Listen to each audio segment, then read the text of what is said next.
উনি Nobel prize যখন ঘোষণা হলো তখন উনি ওই নরওয়েতে যে পুরস্কারটা নেন নাই, তখন উনি ওয়াশিংটনে গেলেন। তো আমরা ন্যাশনাল প্রেস ক্লাব থেকে ওনাকে একটা সম্বর্ধনা দিই। তো উনি সেখানে বললেন, আমি সেখানে ছিলাম, আর কি, উপস্থিত ছিলাম।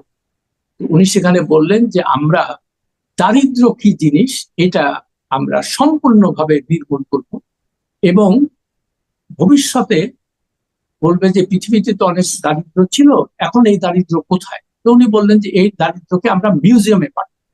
কেউ যদি দারিদ্র দেখতে চায় বা জানতে তাকে জাদুঘরে যেতে হবে। সেটা আজকে 19 বছর আগের কথা, 19 বছর আগের কথা।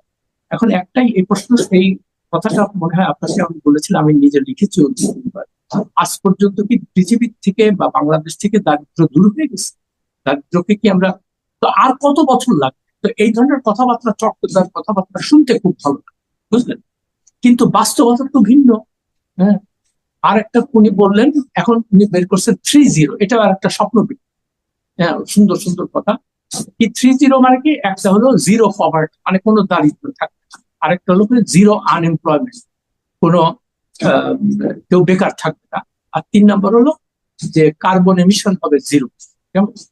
তো উনি এগুলো শুনতে খুব ভালো লাগে, কিন্তু উনি একবারও ভেবে দেখেছেন যে এই দারিদ্র বা এগুলোর মূল কারণটা কি? মূল কারণ হলো সারা বিশ্বে যে কনফ্লিক্ট আপনারা দেখতে পাচ্ছেন, যুদ্ধ বিগ্রহ, এগুলো পশ্চিমা বিশ্ব আমেরিকার নেতৃত্বে এগুলো করছে সব জায়গায়। কেমন? এই করার ফলে কি হচ্ছে? মানুষ মানে তার নিজের দেশ থেকে অন্য দেশে পালাচ্ছে, রিফিউজি হচ্ছে মানুষ। হ্যাঁ, ঘর বাড়ি ধ্বংস হয়ে যাচ্ছে। তো মানুষ তো দিন দিন আরো গরিব হচ্ছে। তো এই কথা ইউনূস সাহেব কখনোই বলে না যে আমেরিকা, তোমার কারণেই কিন্তু পৃথিবীতে দারিদ্র বাড়ছে।